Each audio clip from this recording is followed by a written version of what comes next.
ہندو مسلم جان کہاں ہے میرا ہندوستان، میں ان کو ڈھونڈ رہا ہوں۔ حامدوں و نصلیٰ و رسولہ الکریم، اما بعد، بسم اللہ الرحمن الرحیم۔ دوستوں اور بزرگوں اور دینی بھائیوں، باہر سے آئے ہوئے میرے ہندو بھائیوں، آج اس منچ میں، آج اس پروگرام میں اللہ تعالیٰ نے مجھے ملک ہندوستان کی حکومت کے بارے میں کچھ بولنے کا موقع دیا ہے۔ میں آپ حضرات اور اس منچ کے مادھیم سے میں حکومت کو یہ کہنا چاہتا ہوں کہ آج تم ہندوستان کے اوپر بیٹھے ہو، ہندوستان کی کرسی پر بیٹھ کر اپنے آپ کو سمجھتے ہو آئی ایم ہٹلر، میں ہندوستان کا دادا ہوں۔ بھول جاتے ہو قارون کو، جس کو اللہ تبارک و تعالیٰ نے پوری دنیا کی، نمرود کو پوری دنیا کی حکومت ان کے ہاتھ پہ سونپی تھی۔ سورج جدھر سے نکلتا ہے،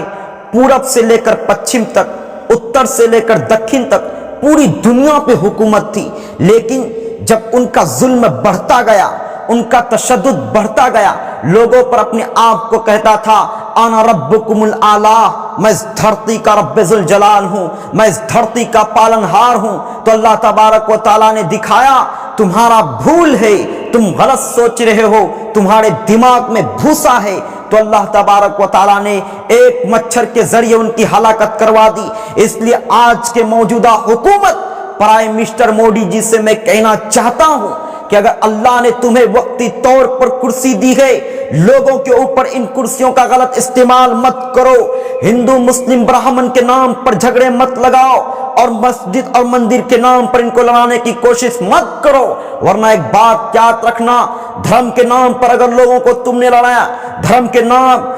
کے نام پر لوگوں کے بیچ نفرت کی دیوار کھڑی کی، جس طریقے سے راون کو مٹانے کے لیے ایشور خود اترا تھا، تمہارے گرنتھوں کے حوالے سے کہتا ہوں اگر تم یہ کام کرتے، بیٹی بچاؤ بیٹی پڑھاؤ کے نام پر جملے بازی تم نے کیا، ٹھیک اچھی بات ہے، مسلمان کاندھا سے کاندھا ملا کر آپ کو ساتھ دینے کو تیار ہے، لیکن ریئل میں واقعتاً دل کے اندر درد ہے، تو مان لو آصفہ کو اپنی بہن، اس کے رپسٹ کو پھانسی کے پھندے پر لٹکا دو، لیکن آج تک ان کے رپسٹ ڈنڈلا رہے ہیں، آج تک ان کو انصاف نہیں ملا۔ دے دو انصاف نجی کی ماں کو، آج تک ان کے بیٹے کا نام و نشان مٹا دیا گیا، لیکن نجیب کی ماں روتی ہے، خون کے آنسو ان کے آنکھ سے نکلتے ہیں، لیکن آج تک ان کو انصاف نہیں ملا۔ کیسی بات کرتے ہو؟ نہیں جناب، ہم ہندوستان کے ناری کا سمان کرتے ہیں۔ اگر تم ہندوستان کے ناری کا سمان کرتے ہو، 2 کروڑ عورتیں ایسی دوائی بن بیٹھی گئے، ان کی ناری کا سمان کرو، ان کی شادیاں کراؤ، اس کی عزت کی زندگی دو۔ کیا وہ ہندوستان کی بیٹی نہیں ہے؟ کیا وہ ہندوستان کی ناری نہیں ہے؟